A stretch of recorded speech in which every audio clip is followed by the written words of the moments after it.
हैं वहां पर पुलिस की तरफ से फिलहाल क्या छानबीन की जा रही है और किस तरीके से कड़ियों को जोड़ने की कोशिश चल रही, क्योंकि सुराग तो पुलिस के पास है ही नहीं। पुलिस के हाथ लगभग खाली नजर आ रहे हैं, क्योंकि सिर भी नहीं है और ना ही मृतका के शव पर कोई कपड़ा है या कोई दस्तावेज उससे आसपास की पहचान हो सके उसकी। बिल्कुल, जिस तरह से ये पूरी घटना हुई है, अब इसके बाद पुलिस के लिए बड़ी चुनौती हो गई है कि इस कांड का उद्भेदन किया जा सके। जिस जगह पे हम हैं यहाँ पर ये जो उरमाई थाना अंतर्गत ये जगह आता है, ये जंगली इलाका है। लगातार यहाँ पे जो लोग हैं वो अपने जो ग्रामीण है वो हर दिन की तरह यहाँ पर के जानवरों को चराने के लिए यहाँ पे पहुंचे थे, लेकिन जिस तरह से अचानक इन लोगों ने एक बॉडी को देखा और वो भी युवती की बॉडी थी और जिस पर कपड़ा नहीं था और सर भी उसके गायब थे। लेकिन जिस जगह पे घटना स्थल है, जिस इस स्थान पर अगर हम खून के धब्बों को देखें तो इससे यह समझ में आता है कि हत्या कहीं और की गई है और उस बॉडी को डिस्पोज करने के लिए, छिपाने के लिए इस जंगली इलाके का इस्तेमाल किया गया और इस जगह ला करके जो बॉडी है वो फेंक दी गई है। तो बताते हैं, जानते हैं कि क्या कुछ देखा था, चूंकि इस जगह पर हर दिन पहुंचते यहाँ पे पहुंचे हैं, क्या कुछ हुआ हम आप लोगों ने देखा, मिली थी? यही जानकारी मिला कि लाश यहाँ फेंका हुआ था, उसको हम लोग आए थे देखने के लिए। तो पुलिसमैन भी आया था, सबको यहाँ देख रहा था, भीड़ लग गया था पूरा मैदान जंगल में। बस उतनी सा देखे।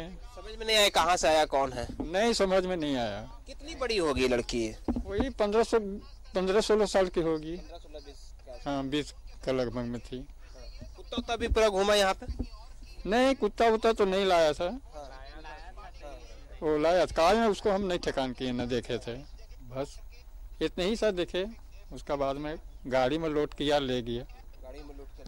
तो बिल्कुल जिस तरह से जो ग्रामीण है, इन लोग अक्सर इस जगह पे आते हैं। इन लोगों का कहना है कि 1 जनवरी थी, लोग कल भी 1 जनवरी को भी यहाँ पे पहुंचे थे और लोग जब यहाँ पे पहुंचे तो किसी ने भी बॉडी को नहीं देखा। लेकिन आज सुबह में जैसे ही यहाँ पे लोग पहुंचे, ग्रामीण यहाँ पे पहुंचे, तो एक युवती का शव बरामद किया। जिस ये पूरे इलाके का अगर हम दिखाने की कोशिश करें कैमरे की नजर से तो पूरा जंगली इलाका है, दूर दूर तक खेत दिखेंगे, घर एक भी यहाँ पे नहीं दिखाई देंगे। हाँ, एक यूनिवर्सिटी है, निजी यूनिवर्सिटी है यहाँ पे पास में, ठीक उसके पीछे में ये पूरा घटना स्थल है। तो कहीं ना कहीं पुलिस के लिए एक चुनौती है कि इस जगह पे ला करके बॉडी को छिपाने की कोशिश की गई।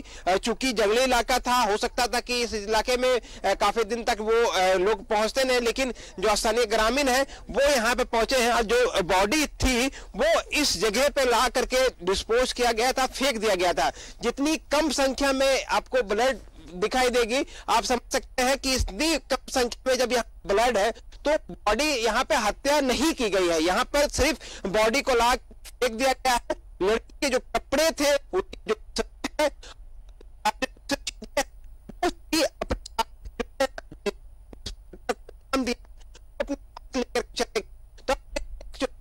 पूरे कांड का भेदन करना, लड़की की पति की पहचान करने के लिए रांची पुलिस ने तमाम उन थानों से संपर्क साधा है जो पिछले 3 दिनों के अंतराल में या कुछ दिनों के अंतराल में किसी युवती की गुमशुदगी की बिल्कुल ये सबसे अहम सवाल हो जाता है इमरान, गुमशुदगी की रिपोर्ट दर्ज हुई है यानी ये सबसे अहम सवाल हो जाता है। इसके साथ ही जिस तरीके से मृतका की जो मौत हुई है और जो मृतका की हत्या की गई होगी, सिर भी काटा गया, ये दिखाता है कि ये सामान्य अपराधी नहीं थी, ये शायद कोई मानसिक विकृति वाला कोई शख्स रहा होगा और किसी तरह से आक्रोश या किसी गुस्से में या किसी तरह की विचित्रता की अवस्था में ऐसा किया गया होगा। ये कोई पारंपरिक कोई अपराधी नजर नहीं आता है जो नॉर्मल, मुझे ऐसा जो लग रहा देख के। देखिए, मैंने जो बॉडी है उसकी तस्वीरें देखी है, देखने में ही इतनी संगीन अपराध है, ब्रूटल मर्डर जिसे कहते हैं, इस कैटेगरी में से रखा गया है। क्योंकि शरीर के प्राइवेट पार्ट्स में भी कई तरह की इंजरी की गई है। जो सर है उसे काट करके अपने साथ अपराधी तत्वों के जो व्यक्ति है वो लेके चले गए हैं। तो इतना तो साफ है कि सिर्फ हत्या करना उनकी मकसद नहीं थी।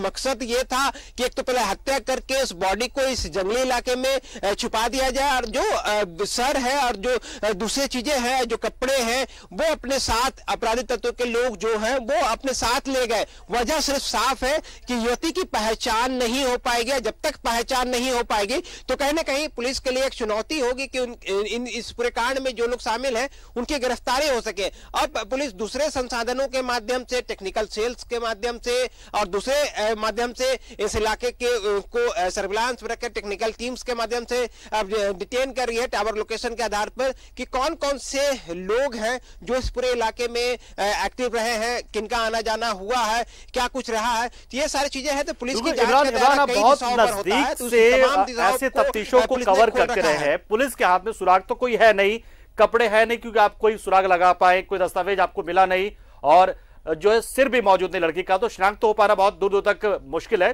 तो ऐसे में संक्षेप में जानना चाहेंगे कैसे सर्विलांस हो सकता है, क्या डॉग स्क्वाड के जरिए कुछ की जाएगी या फिर कैसे होगा? संक्षेप में जाने के समय कम है इमरान हमारे पास।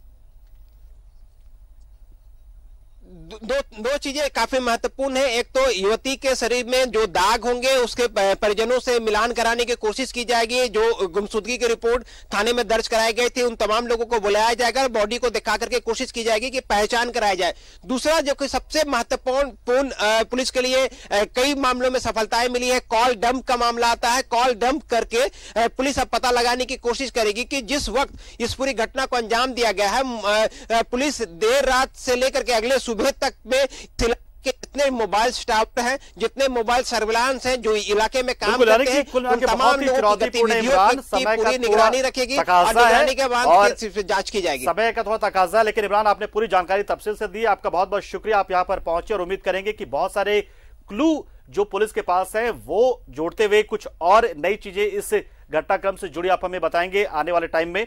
फिलहाल बहुत बहुत शुक्रिया आपका, हमारे साथ जुड़े, पूरी जानकारी आपने तफसील से दी। और फिलहाल इस बुलेटिन में इतना ही, मुझे दीजिए इजाजत, नमस्कार।